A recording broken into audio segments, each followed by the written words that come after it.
तो दोस्तों सब्सक्राइब कीजिए हमारा चैनल करियर पॉइंट और लेटेस्ट वीडियो नोटिफिकेशन के लिए बेल आइकन को दबाएं। हेलो फ्रेंड्स, कैसे हो आप सभी। करियर पॉइंट पे आप सभी का स्वागत है। मैं अंशुल आज आपके लिए लेकर आया हूँ इंडियन पॉलिटी का नेक्स्ट लेक्चर। तो इंडियन पॉलिटी में हम आज पढ़ने वाले हैं सिटीजनशिप के बारे में। तो सिटीजनशिप का जो है लेक्चर सीरीज होगी उसमें 3 लेक्चर्स होंगे। आज हम पढ़ने वाले पार्ट 1 के बारे में, जिसमें हम जो सिटीजनशिप है उसके इंट्रोडक्शन के बारे में पढ़ने वाले हैं। तो आगे वाले सीरीज़ में जो उसके जो बेसिक डिटेल्स है आज हम पढ़ने वाले हैं, और जो आने वाले सीरीज़ में क्या करने वाले हैं कि उसके जो ब्रीफ एक तरह से जानकारी हम लेंगे। तो सिटीजनशिप के बारे में जान लेते हैं कि सिटीजनशिप में कौन से आर्टिकल्स सिटीजनशिप के बारे में जो हमारे कॉन्स्टिट्यूशन में दिए गए हैं। तो आर्टिकल नंबर पहला क्या है कि आर्टिकल नंबर 5 है, उसमें citizenship at the commencement of constitution की भी मतलब जो एक तरह से जो संविधान लागू हुआ था तो उस टाइम पर सिटीजनशिप की क्या कुछ रूल्स रेगुलेशन थे उसके बारे में आर्टिकल नंबर 5 है उसमें बताया गया है। नेक्स्ट है जो आर्टिकल नंबर 6 है, उसमें क्या गया है right of citizen of certain person who have migrated to India from Pakistan. तो क्या है कि जब भारत और पाकिस्तान का बंटवारा हुआ था 1947 में, तो उस टाइम पे कुछ लोग क्या गए थे जो माइग्रेट कर गए थे, कहाँ कर गए थे, पाकिस्तान में माइग्रेट कर गए थे। और कुछ लोग क्या गए थे जो मतलब पाकिस्तान से इंडिया में आए थे वापस। तो क्या है कि उसमें से क्या है कुछ लोग जैसे पहले जो पाकिस्तान गए थे वो कुछ टाइम के बाद उन्हें लगा कि वही वहाँ पाकिस्तान में उनके लिए ठीक नहीं है, वो इंडिया में ही ठीक थे। वो तो वापस वो क्या गए थे माइग्रेट कर गए थे, वापस इंडिया में माइग्रेट करके वापस आ गए थे पाकिस्तान से। तो उनके क्या कुछ राइट्स रहेंगे सिटीजनशिप के लेकर के, वो उसके बारे में क्या जो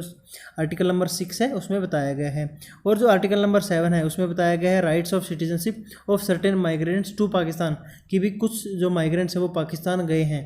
तो मतलब आज़ादी के बाद मैंने जैसे बताया आपको, कुछ इधर आए थे तो कुछ उधर गए थे, तो कुछ इंडिया से पाकिस्तान गए थे, तो कुछ पाकिस्तान से इंडिया भी आए थे। तो उसमें जो दोनों तरह के जो लोग हैं जो पाकिस्तान से इंडिया गए या इंडिया से पाकिस्तान गए, तो उन दोनों के लिए क्या किया गया है कि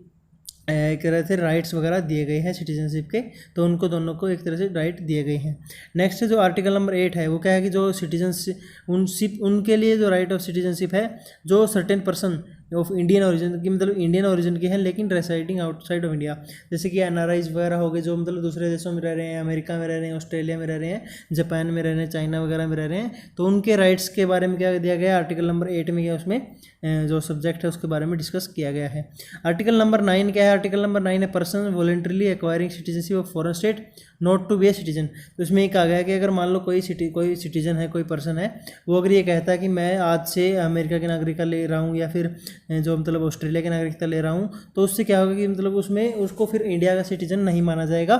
एक सर्टेन केसेस होते हैं उसमें, जैसे ओसीआई कार्ड होल्डर हैं जो, और जो एनआरआईज वगैरह हैं उनको छोड़ करके मतलब उनमें कुछ उनको रजिस्ट्रेशन वगैरह करवाना पड़ता है कि मैं दोनों देशों की क्या ले रहा हूँ, नागरिकता ले रहा हूँ। तो उसमें कुछ कंडीशंस वगैरह होती हैं, उनको फुलफ़िल करना ज़रूरी होता है। तो अगर कोई भी मतलब इंडिया की फुलफिल जो कंडीशंस वगैरह उसको फुलफिल नहीं करता है और फिर भी बाहर जो फॉरेन स्टेट है उसमें अगर अपनी सिटीजनशिप वगैरह वहाँ की ले लेता है, तो उसकी जो सिटीजनशिप है, जो इंडिया की सिटीजनशिप है वो क्या हो जाएगी, क्रॉस हो जाएगी, एक तरह से वो ख़त्म हो जाएगी उसकी। तो इसमें नेक्स्ट जो आर्टिकल नंबर 10 है उसमें क्या बताया गया है कि continuance of the rights of citizenship. तो कि किन किन केसों में भी मतलब अगर कोई बाहर रह रहा है या फिर कोई और पाकिस्तान उस टाइम पे पाकिस्तान पे चला गया था या पाकिस्तान से भारत में आया था, तो उस क्या कुछ कंडीशंस है, क्या कुछ कंडीशन होंगी कि भी आपकी जो सिटीजनशिप है वो आपको आपका जो राइट है वो बना रहेगा, कंटिन्यूस उसमें रहेगी। तो राइट ऑफ सिटीजनशिप में क्या कुछ कंटिन्यूस रहेगी उसके बारे में क्या बताया गया है आर्टिकल नंबर 10 में। और आर्टिकल नंबर 11 में क्या बताया गया, जो parliament to regulate the right of citizenship by law. तो क्या है कि जो राइट ऑफ सिटीजनशिप है तो उसको रेगुलेट कौन करेगा, रेगुलेट करेगा पार्लियामेंट। तो हमारी पार्लियामेंट रेगुलेट करेगी बाय द लॉ। तो लॉ की हेल्प से कोई भी अपना कानून वगैरह बना सकती है। जो पार्लियामेंट है, जो विधानसभा है, एक तरह से जो विधानसभा नहीं पार्लियामेंट यानी कि जो संसद है, वो कोई भी लॉ बना सकती है जो अपने जो राइट सिटीजनशिप है उसको एक तरह से रेगुलेट करने के लिए। तो इसमें क्या है जो राइट दिया गया है वो 11 नंबर आर्टिकल है जो उसमें दिया गया है। नेक्स्ट इंट्रोडक्शन में क्या है कि India has 2 kind of people. तो 2 काइंड के पीपल होते हैं इंडिया में। तो एक को कहते हैं सिटीजनशिप यानी कि जो भारत के नागरिक हैं उनको सिटीजन कहते हैं, और जो भारत के नागरिक नहीं है उनको एलियन यानी क्या होता है, जैसे हम कोई अगर मान लो एलियन किसको कहते हैं, जो धरती का ना हो। तो इसी तरह से इंडिया में क्या कहा गया है कि जो मतलब भारत का नहीं है, नागरिक नहीं है, 2 ही कंडीशन हो सकती हैं, या तो आप भारत के नागरिक हो या आप भारत के नागरिक नहीं हो, बाहर के हो। तो जो बाहर के बंदे हैं उनको क्या कहा जाएगा, एलियन कहा जाएगा। तो सिटीजनशिप क्या है, सिटीजन्स क्या है, एलियंस क्या है, उनकी डेफिनेशन देख लेते हैं। तो जो सिटीजन्स हैं जो क्या है are full member of Indian state and owe allegiance to it. तो क्या है कि जो भारत के क्या है पूर्ण सदस्य हैं और इसके प्रति निष्ठा रखते हैं, यानी एक तरह से इसके प्रति अपनी जो निष्ठा है, इज्जत है, वो रखते हैं। और they enjoy all civil and political rights. तो उनको क्या है, अगर मान लो भारत के हैं और वो पूरी निष्ठा रखते हैं भारत के प्रति, तो उनको पूरी तरह से जो पॉलिटिकल हैं और सिविल राइट हैं वो प्रदान किए गए हैं। नेक्स्ट है जो aliens on the other hand are citizens of some other state और hence do not enjoy all the civil and political right. मतलब क्या होगा कि जिसको सारे के सारे सिविल राइट मिले हुए हैं, पॉलिटिकल राइट मिले गए हैं, और जो सिर्फ क्या है इंडिया का जो फुल मेंबरशिप है, इंडिया की फुल मेंबरशिप उसको मिली हुई है, तो वो उसको सिटीजन कहेंगे। और अगर मान लो कोई दूसरे राज्य का मतलब यहाँ पे दूसरे देश से है, तो अगर कोई दूसरे देश का क्या है सिटीजन है, तो some other state and has do not enjoy, तो उनको क्या मिलेगा, नहीं मिलेगा। जो सिविल और पॉलिटिकल राइट है वो कुछ मिलेंगे लेकिन सभी नहीं मिलेंगे। तो जो बेसिक राइट्स वगैरह वो मिल सकते हैं, लेकिन जो सिविल है, पॉलिटिकल राइट है, वो उनको नहीं मिलेंगे। तो उनको क्या कहा जाएगा, एलियन कहा जाएगा। तो देर आर दो कैटेगरी होती हैं, फ्रेंडली एलियन और एनिमी एलियन। तो एलियंस में भी क्या होती हैं, दो कैटेगरी होती हैं। एक होता है फ्रेंडली एलियन, यानी कि दोस्त एलियंस, यानी कि जो मतलब जिन देशों के साथ क्या है अच्छे संबंध है हमारे भारत के देश के, तो वो फ्रेंडली एलियंस में आएंगे। और एनिमी एलियंस में जैसे कि मतलब जो जिन देशों के साथ हमारे कंडीशंस हैं, जो अपने रिलेशनशिप हैं भारत के, वो अच्छे नहीं हैं, उनको एनिमी एलियंस में डाला जाएगा। तो फ्रेंडली एलियंस क्या है, जो सब्जेक्ट ऑफ दोज कंट्रीज वो have cordial relations with it India. तो क्या है, इंडिया के साथ जैसे मित्रता एलियन है, जैसे कि जिसमें भारत के साथ सौहार्दपूर्ण संबंध है, यानी कि एक तरह से क्या है फ्रेंडली रिलेशन है भारत के साथ। तो वो फ्रेंडली जो एलियंस में आ गए, तो वहाँ के जो नागरिक होंगे वो फ्रेंडली एलियन में आएंगे। और जिनके साथ जैसे कि एनिमी एलियंस क्या है कि जिनके साथ क्या है सब्जेक्ट दैट ऑफ उस कंट्री के सब्जेक्ट का मतलब यहाँ पे सिटीजन से है, एक तरह से जो पर्सन से है, कि that is at war with India. तो यानी कि जिसके साथ इंडिया का वार चल रहा है, या they enjoy lesser rights than friendly aliens. तो क्या हो गया, उनको अगर एनिमी एलियंस है कि भी उसके देश ने हमारे देश के साथ जो क्या है वार छेड़ रखा है, तो उसके साथ हम फ्रेंडली थोड़ा बिहेव करेंगे, उसके साथ हम क्या करेंगे, एनिमी एलियन की तरह बिहेव करेंगे। तो उनके पास जो फ्रेंडली एलियन है उनके कंपैरिजन में क्या मिलेंगे, जो कम है, जो लेस राइट मिलेंगे, कम राइट्स जो एक तरह से क्या है मिलेंगे, उनको अधिकार मिलेंगे, कम अधिकार मिलेंगे। और they do not enjoy protection against arrest and detention. तो उनको जो आर्टिकल 22 है, जिसमें क्या कहा कि जो प्रोटेक्शन मिलती है अगेंस्ट अरेस्ट और डिटेंशन, यानी अरेस्ट का है, गिरफ्तारी का, और एक तरह से जो मतलब एलियन उसको क्या रखते हैं, जो जेल में रखते हैं डिटेंशन के ऊपर, तो उसका उनको अधिकार, उनको क्या है जो प्रोटेक्शन वगैरह है वो उनको नहीं मिलेगी। तो ये फ्रेंडली एलियन को मिलेगी, लेकिन एनिमी एलियन को नहीं मिलेगी। तो फ्रेंडली एलियन में कौन से देश आ गए, जैसे कि ऑस्ट्रेलिया हो गया, कनाडा हो गया, अमेरिका हो गया, तो ये फ्रेंडली एलियंस में आ गए। और जो पाकिस्तान है जैसे और चाइना है, ये थोड़े एक तरह से क्या आ गए, जो एनिमी एलियंस के तौर पर ये इनको डिफाइन किया जाता है एक तरह से। तो rights and privileges given only to the citizen of India. तो क्या है कि जो राइट्स हैं, जो सिर्फ और सिर्फ जो इंडियन के सिटीजन हैं और जो एलियंस नहीं हैं उनको दिए जाते हैं। तो वो राइट्स यानी कि अधिकार वगैरह, प्रिविलेजेस यानी कि उनको जो एक तरह से क्या मिलते हैं, अधिकार मिलते हैं, और जो एक तरह से क्या मिलते हैं, जो एक आज़ादी मिलती है, वो किस में आती है कि जो सिर्फ सिटीजन्स हैं इंडिया के उनको मिलते हैं। उनके बारे में एक बार देख लेते हैं क्या क्या राइट्स मिले हुए हैं। तो right against discrimination on ground of religion, race, sex, caste और प्लेस ऑफ बर्थ, कि भी किसी तरह से भी आपके साथ भेदभाव नहीं किया जाएगा, विरुद्ध आपके विरुद्ध अधिकार मिला हुआ है आपको, कि भी आपको कोई भी किसी भी तरह का आपके ऊपर भेदभाव नहीं कर सकता, या चाहे वो जाति के ऊपर हो, लिंग के ऊपर हो, या फिर जन्म स्थान के आधार पर हो, तो किसी तरह भी क्या नहीं कर सकते, आपके साथ भेदभाव नहीं हो सकता, चाहे वो फिर धर्म के आधार पर ही क्यों ना हो।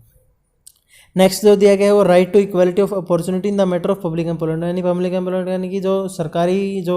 एक तरह से सार्वजनिक रोजगार है उसमें सभी को इक्वल अपॉर्चुनिटी मिलेगी, और क्या मिलेगा, इक्वल राइट्स मिलेगी, कि भी आपको बराबर मौका मिलेगा। आपको जैसे कोई भी पोस्ट है तो उसमें हर रिलीजन के, हर जो रेस है, केस्ट है, या फिर हर प्लेस ऑफ बर्थ के जो पीपल हैं उनको बराबर क्या मिलेगा, इक्वालिटी का, अपॉर्चुनिटी की इक्वालिटी मिलेगी। नेक्स्ट है right of freedom of speech and expression, assembly, association, movement, residence, profession. तो क्या है कि भाई आप इंडिया में कहीं भी कह सकते हैं, रह सकते हैं। ये क्या है, क्या एक तरह से रेजिडेंस का हो गया। कोई भी प्रोफेशन आप अपना सकते हैं, कहीं भी मूवमेंट कर सकते हैं। ऑल इंडिया में क्या है, कोई भी आपको वीज़ा वगैरह की ज़रूरत नहीं होगी, पूरे इंडिया में कैसे भी आप घूम सकते हैं। एसोसिएशन यानी कोई भी संगठन वगैरह बना सकते हो। असेंबली यानी कोई भी एक तरह से क्या है कि ये सभा वगैरह आप बुला सकते हो, कि भी कोई भी मतलब मान लो किसी भी तरह की सभा होगी उसको आप बुला सकते हो, कोई भी आपके ऊपर रेस्ट्रिक्शन नहीं है, कोई भी आपके ऊपर क्या नहीं की जाएगी, मतलब एक तरह से प्रतिबंध नहीं लगाया जाएगा, आपको ये इस चीज़ की फ्रीडम है। और जो स्पीच एक्सप्रेशन की भी मतलब कोई भी अभिव्यक्ति की और क्या है बोलने की आज़ादी आपको मिलेगी। लेकिन यह है कि कुछ कंडीशंस होती हैं, कुछ लिमिटेशंस होती हैं, कुछ रेस्ट्रिक्शन होती हैं कि भी आप कोई भी अभद्र भाषा का यूज़ नहीं कर सकते, आप कोई मतलब एक तरह से क्या है हिंसा का प्रयोग नहीं कर सकते। तो इस तरह के अगर मान लो आप जो लिमिटेशन में रहते हैं तो आपको कोई भी प्रॉब्लम नहीं होगी, आपको सब हर तरह की फ्रीडम दी जाएगी। तो ये आर्टिकल 19 में दिया गया है। आर्टिकल 15 में जो डिस्क्रिमिनेशन का दिया गया था और आर्टिकल 16 में right to equality of opportunity दी गई थी। तो नेक्स्ट है आर्टिकल नंबर 29 और 30, इसमें क्या है कल्चरल एजुकेशन राइट, कि भी आप मान लो कोई भी अगर आपको कल्चर है, अपना कल्चर है, उसको संजो के रखना है तो उसके लिए आप क्या है फ्री हैं, आप कोई भी आपको मतलब उसके लिए आप कुछ भी एक तरह से फंक्शन हो गया या कोई एक तरह से आपको कोई संगठन बनाना है अपने कल्चर को बचाने के लिए, अपने कल्चर को प्रमोट करने के लिए, कोई एजुकेशनल जो राइट्स वगैरह हैं वो अभी आपको सभी मिलेंगे। तो ये आर्टिकल 29 में और 30 में दिया गया है।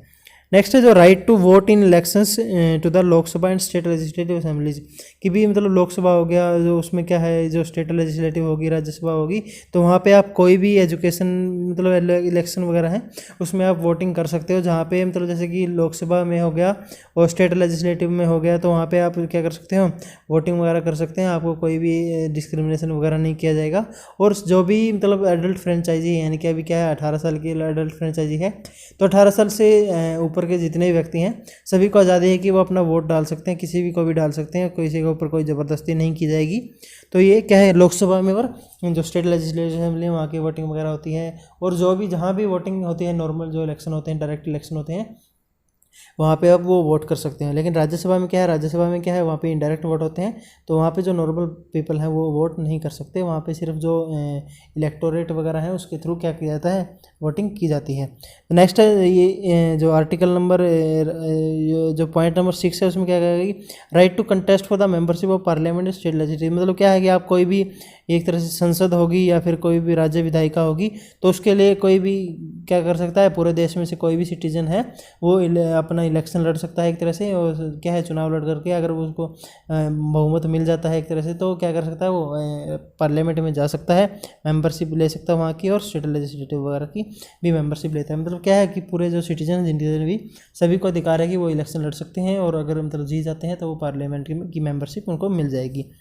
नेक्स्ट है eligibility to hold certain public office that is president of India, vice president of India, जज सुप्रीम कोर्ट के या हाई कोर्ट के जज हो गए, गवर्नर हो गए स्टेट्स के, अटॉर्नी जनरल हो गया इंडिया का, एडवोकेट जनरल हो गया स्टेट्स का। तो ये सब क्या है पोस्ट है, इनके लिए एलिजिबिलिटी किसको मिली है, उसकी पहले सबसे पहली कंडीशन क्या है कि आप इंडिया के एक सिटीजन होने चाहिए। तो अगर कोई इंडिया का सिटीजन नहीं है, चाहे उसमें फ्रेंडली एलियन आ गया या फिर जो एनिमी एलियन आ गया, तो वो जो प्रेसिडेंट हो गया,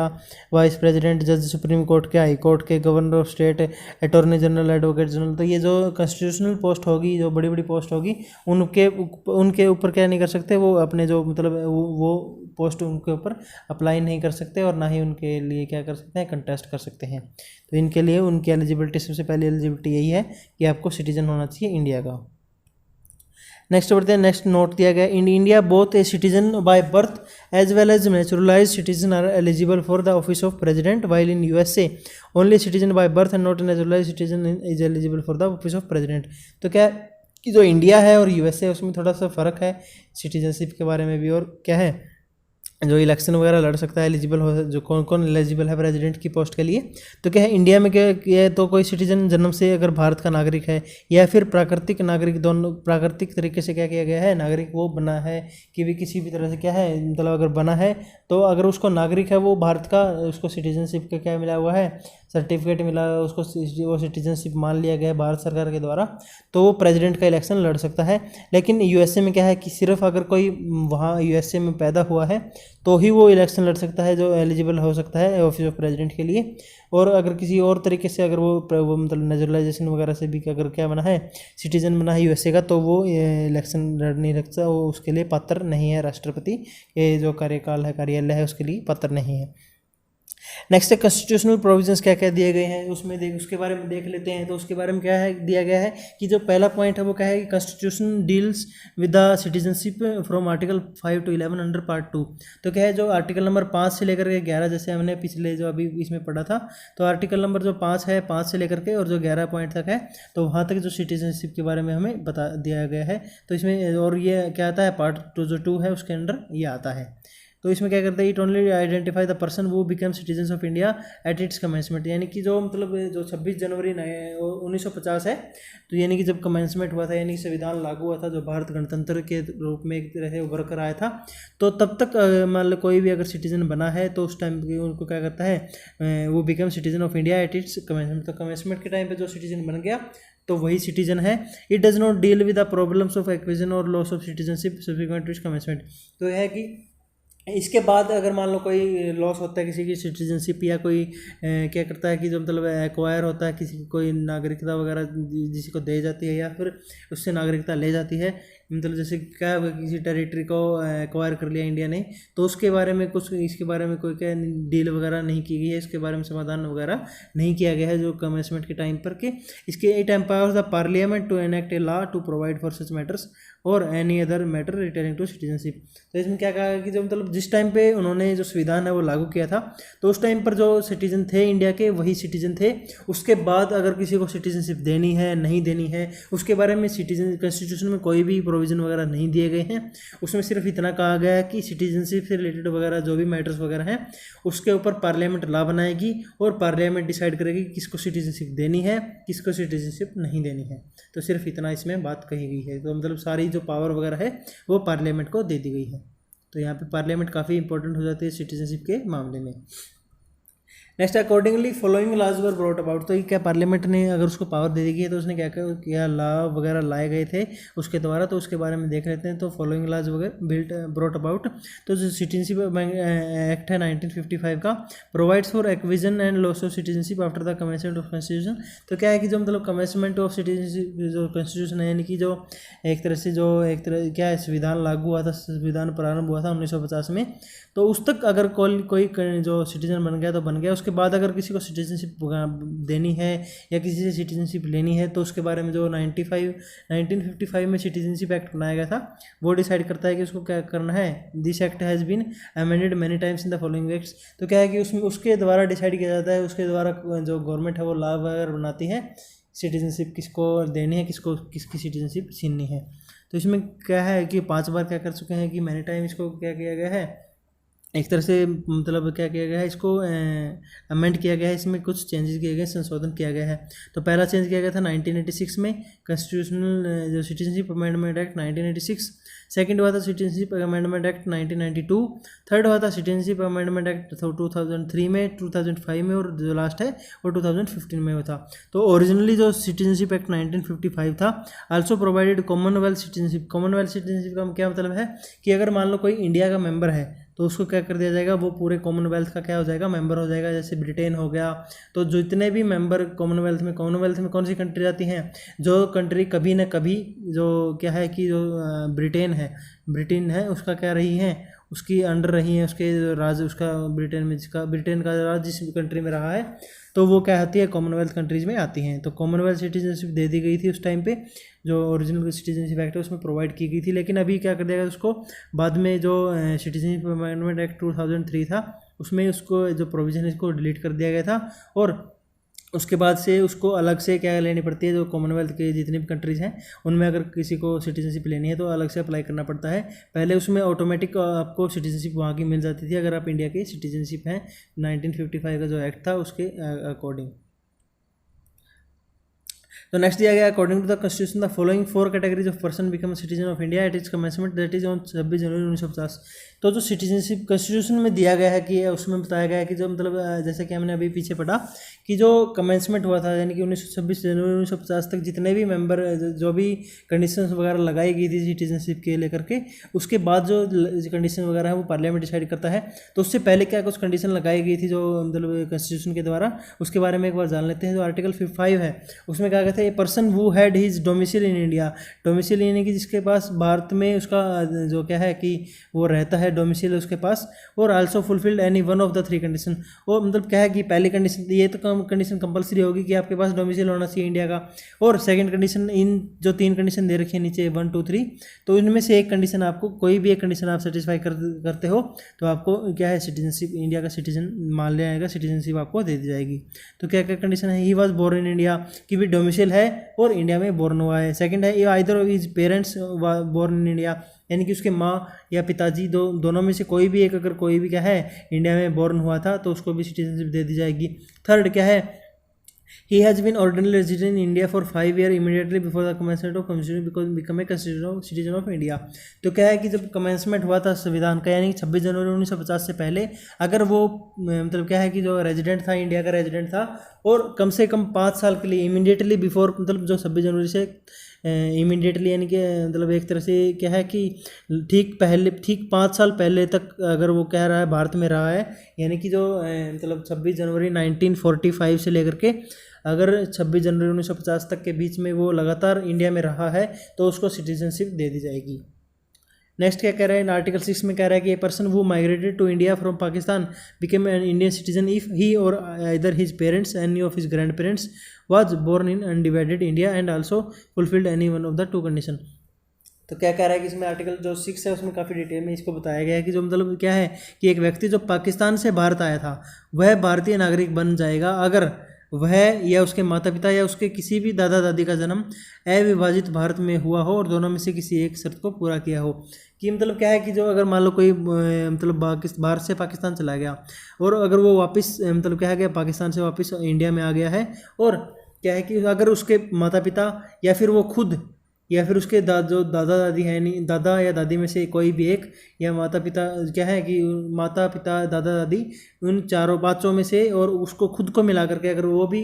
क्या है कि मतलब क्या है बोर्न इंडिया, जो अनडिवाइडेड इंडिया है, यानी 1947 का जो पहले का इंडिया है, अगर उसमें वो सिटीजन था, इंडिया में हुआ था, पैदा हुआ था, या वो हुआ हो पैदा, या उसके दादा दादी या उसके माता पिता में से कोई भी एक अगर इंडिया में पैदा हुआ था, अनडिवाइडेड इंडिया यानी 1947 के पहले का इंडिया, तो उसको सिटीजनशिप दे दी जाएगी और वो पाकिस्तान से भारत वापस आ गया हो तो। और इसके साथ साथ इन्होंने एक और कंडीशन लगाई थी इसके ऊपर भी कि मतलब ये कंडीशन तो आपको सेटिस्फाई करनी ही है, इसके साथ एक और कंडीशन आपको जो सेटिस्फाई करनी पड़ेगी। तो वो कंडीशन क्या है, in case he migrated to India before July 1948 he has been ordinary residence in India since the date of migration. तो क्या है कि मतलब उसको 19 जुलाई 1948 से पहले अगर वो इंडिया में माइग्रेट कर गया, वापस कर गया, कि मतलब उससे पहले क्या है वो भारत आ गया, तो उसको जो माइग्रेशन है वो प्रवास के दिन से ही भारत में रहने लगा था, ये मान लिया जाएगा और उसको सिटीजनशिप दे दी जाएगी। नेक्स्ट क्या है, in case he migrated to India on or after 1948 he had been registered as a citizen of India. कि मतलब अगर क्या है वो भारत से चला गया, बाहर चला गया और जब वो आया तो वो जुलाई 1948 के जो 19 जुलाई 1948 है उसके बाद अगर वो भारत में आया और तो उसको सिटीजनशिप कब दी जाएगी, अगर वो रजिस्टर्ड है as a citizen of India. तो अगर वो उससे जाने से पहले क्या है मतलब आने से पहले क्या है उसको रजिस्ट्रेशन, अगर पहले भी उसका रजिस्ट्रेशन है कि वो भारत का सिटीजन की तरह रजिस्टर्ड है तो वो क्या कर सकता है, but a person could be so registered only if he has been resident in India for 6 months preceding the date of application. तो क्या है कि मतलब कि ये कंडीशन तो उन्होंने लगा दी कि भी अगर मान लो जुलाई 1948 से पहले का है तो आपको सिटीजनशिप दे जाएगी, लेकिन उनके लिए भी जो मतलब जुलाई 1948 के बाद आए हैं उनके लिए भी एक कंडीशन लगा दी गई है कि अगर आप रजिस्टर्ड हैं इंडिया में as a citizen of India तो आपको सिटीजनशिप दे दी जाएगी। लेकिन अगर कोई पर्सन है उसको रजिस्ट्रेशन कब मिलेगा, वो रजिस्टर्ड कब कहलाएगा, तभी कहलाएगा अगर उसने एप्लीकेशन है जो रजिस्ट्रेशन की उससे वो डालने से पहले वो कम से कम 6 महीने इंडिया में रहा हो तो ही उसको रजिस्टर्ड माना जाएगा। और रजिस्टर्ड माना जाएगा तभी उसके बाद उसको सिटीजनशिप क्या मिल जाएगी, सिटीजनशिप उसको दे दी जाएगी। नेक्स्ट आर्टिकल 7 में क्या कहा गया, पर्सन वो migrated to India from India to Pakistan from India after March 1 1947, यानी कि क्या है कि 1947 के जो मार्च था 1 तारीख मार्च महीना, उसके बाद अगर मतलब क्या चला गया कि वो मतलब पाकिस्तान में चला गया, but later return to India for resettlement and become a Indian citizen. और क्या है कि मतलब लेकिन बाद में क्या गया कि वो बाद में वापस मतलब पहले तो चला गया कि पाकिस्तान चला गया पहले तो मार्च 1 1947 के बाद, लेकिन अगर बाद में उसको इंडिया वापस आ गया रीसेटलमेंट के लिए, यानी कि यहीं इंडिया में बसने के लिए कुड बिकम ए सिटीजन, तो वो इंडिया का सिटीजन बन सकता है। For this he had to be resident in India for 6 months before. क्या यही कंडीशन इसके ऊपर भी लगा दी गई है जो पहले के ऊपर लगा दी गई थी कि आपको मतलब एप्लीकेशन डालने से पहले सिटीजनशिप के लिए एप्लीकेशन जो आपको लगानी है उससे पहले कम से कम आप क्या है 6 महीने इंडिया में रहे हो, और आपका जो मोटिव है एक तरह से क्या है जो रीसेटलमेंट का है कि भाई आपको अब इंडिया में ही बसना है, तो ही आप क्या कर सकते हैं उसके सिटीजनशिप के लिए अप्लाई कर सकते हैं। और अगर आप कंडीशन जो सेटिस्फाई करते हैं, एलिजिबल होते हैं, तो आपको सिटीजनशिप क्या कर दी जाएगी, दे दी जाएगी। तो नेक्स्ट आर्टिकल नंबर 8 में क्या क्या है, पर्सन हु है एनी ऑफ वूज पेरेंट और grand parent was born in undivided India. तो क्या है कि मतलब कोई भी अगर वो खुद या उसके कोई पेरेंट्स है, उन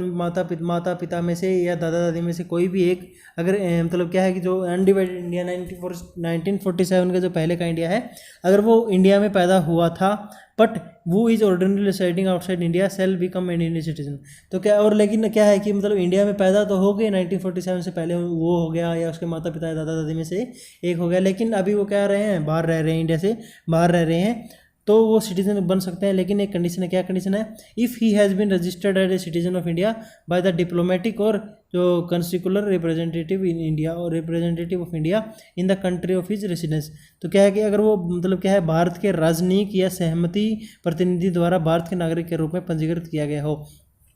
कि मतलब क्या है कि उसको मतलब मान लो कोई उसको पोस्ट वगैरह दे दी कि भाई आपको बाहर रहना है इस कंट्री, मान लो रसिया में आपको पोस्ट दे दी गई है कि आपको इंडियन जो कंसल्टेंट है, डिप्लोमेट है, उसके तौर पर आपको वहाँ पे रहना है। कंसुलर रिप्रेजेंटेटिव हो गया यानी कि कंसल्टेंट हो गया, या फिर जो डिप्लोमेट है उसके तौर पर अगर वो भारत से बाहर रह रहा है, रजिस्टर्ड है वहाँ पे, तो उसको कंडीशन वो सेटिस्फाई कर देगा और उसको सिटीजनशिप दे दी जाएगी। तो क्या है, वेदर बिफोर और after the commencement of condition, तो इसके ऊपर कोई वो कंडीशन नहीं है कि आप मतलब जो संविधान लागू होने से पहले कि वहाँ रह रहे हो कंसल्टेंट डिप्लोमेट के तौर पर या फिर उसके बाद रह रहे हो, बस आपको क्या है कि आपके जो माता पिता है, दादा दादी है, उनमें से कोई एक इंडिया में रहना चाहिए और आप इंडिया की तरफ से क्या है वहाँ पे इंडिया के रिप्रेजेंटेटिव के तौर पर दूसरे देश में रह रहे हैं। तो ये कंडीशन आपको सेटिस्फाई करनी है। Thus this provision covers the overseas Indians who may want to require Indian citizenship. तो क्या है कि जो ये किसके लिए, जो प्रवासी भारतीय शामिल हैं उनके लिए शामिल है, जो भारत की नागरिकता हासिल करना चाहते हैं, तो उनको क्या है ये कंडीशन वगैरह सेटिस्फाई करनी पड़ती है। नेक्स्ट है other constitution provisions with respect to citizenship. तो कुछ और जो संवैधानिक प्रावधान है उसके बारे में जान लेते हैं। आर्टिकल 9 क्या कह रहा है, no person shall be citizen of India or deem to be citizen of India if he has voluntarily acquired citizenship of any foreign. यानी क्या है कि जो इसने मतलब भारत की सिटीजनशिप को छोड़ करके किसी दूसरी सिटीजनशिप, कोई फॉरेन कंट्री है उसकी सिटीजनशिप एक्वायर कर ली हो, तो उसको वो क्या है कि इंडिया सिटीजनशिप के लिए क्या नहीं है, क्या है एक तरह से उसको सिटीजनशिप इंडिया की उसकी छीन ली जाएगी और वो सिटीजनशिप के लिए एलिजिबल नहीं होगा, तो उसको भारत का नागरिक नहीं माना जाएगा अगर उसने किसी भी दूसरे देश की नागरिकता हासिल कर ली है। नेक्स्ट है एवरी पर्सन हु इज और is deemed to be citizen of India shall continue to be citizen subject to the provision of an law made by parliament. मतलब ये क्या है कि इसमें क्या कहा गया, अगर मान लो कोई सिटीजन बनता है या उसको माना जाता है सिटीजन माना जाता है इंडिया का, तो वो तब तक नागरिक बना रहेगा जब तक वो पार्लियामेंट के जो रूल्स वगैरह हैं, लॉ वगैरह जो बनाए गए हैं सिटीजनशिप के लिए, तो उसको जब तक वो सेटिस्फाई करता रहेगा, उसको जब क्या है कि वो सिटीजन बना रहेगा इंडिया का। लेकिन अगर वो किसी भी तरह से संवैधानिक जो तौर पर या इंडिया का कोई भी क्या है कोई रूल्स वगैरह रेगुलेशन उसका उल्लंघन करता है सिटीजनशिप का, तो उसकी सिटीजनशिप क्या कर ली जाएगी, छीन ली जाएगी। नेक्स्ट है parliament shall have the power to make any provision with respect to the acquisition and termination of citizenship and all other matter relating citizenship. क्या है कि इसमें आर्टिकल 11 में सिर्फ ये कहा गया है कि जो संसद है उसके पास नागरिकता किसी को देनी है, एक्विजिशन करनी है या फिर टर्मिनेशन करनी है किसी की नागरिकता के संबंधित, जो भी समाप्ति करनी है किसी की, या फिर और भी कोई मामले हैं नागरिकता से संबंधित, तो उन सब के बारे में प्रावधान करने की शक्ति किसको दे दी गई है, जो पावर दे दी गई है किसी भी कोई भी रूल वगैरह बनाने की, तो वो क्या है पार्लियामेंट को दे दी गई है, अंडर आर्टिकल नंबर 11 है, तो उसके अंडर उसको दे दी गई है। तो नेक्स्ट है आज के लिए इतना ही फ्रेंड्स। तो कल हम पढ़ने वाले हैं सिटीजनशिप का पार्ट 2। तो अगर आपने चैनल को लाइक नहीं किया, चैनल को सब्सक्राइब नहीं किया तो सब्सक्राइब कर लीजिए अगर आप चैनल पर नए हैं तो, और बेल का आइकन को भी हिट कर लीजिए, और साथ में क्या है इस वीडियो को लाइक कीजिए, शेयर कीजिए, दूसरे बच्चों तक पहुंचाइए, उनको भी क्या है जो इसकी तरह क्या है जो मतलब अपना जो नॉलेज है उसको बढ़ा सकें। और आपको एक अनाउंसमेंट भी हम जल्दी ही आपको 1-2 दिन में करने वाले हैं नए बैच के लिए, तो काफ़ी जुड़े रहिए हमारे चैनल के साथ। हम काफ़ी 3-4 सब्जेक्ट और लेकर आ रहे हैं, हमारे जो नेक्स्ट मंडे है उससे लेकर आ रहे हैं, तो उसके अनाउंसमेंट आपको 1-2 दिन में कर दी जाएगी। तो थैंक यू वेरी मच।